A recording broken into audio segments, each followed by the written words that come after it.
One of the early stories that I recollect that I can share with you this morning is about Raven. And he woke up one morning and he wasn't feeling that good. Something was bothering him.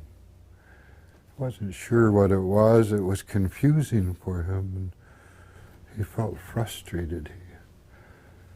Maybe it was the rain. Maybe it was the fact that he was hungry and he needed to go out into the world and provide for himself. Life seemed like a chore.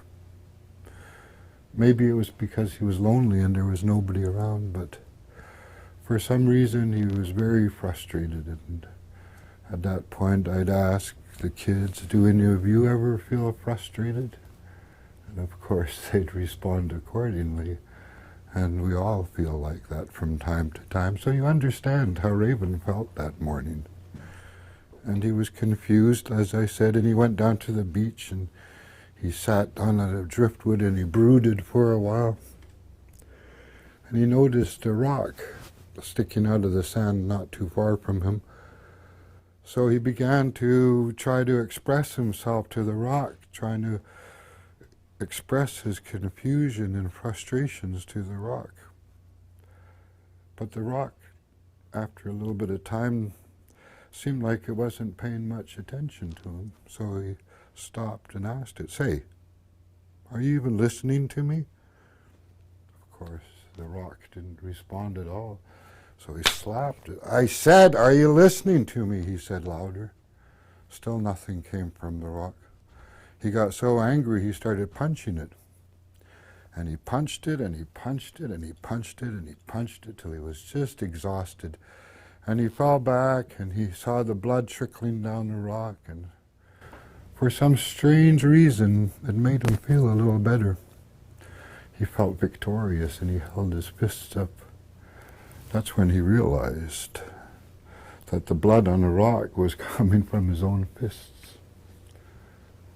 This was a really important moment in Raven's experience because he learned something so special, and it was that it wasn't the rain that was making him feel the way he did. It wasn't the world, certainly wasn't the rock.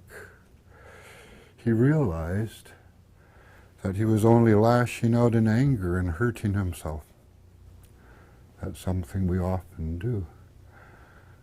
And it was a great lesson for him to realize all of that and to realize that it was Raven himself who was manifesting his own feelings within him.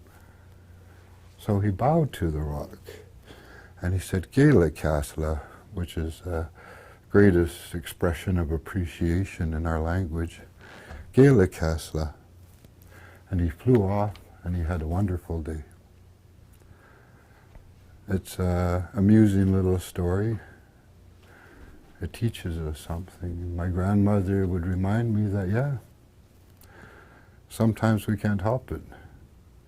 We're related to Raven.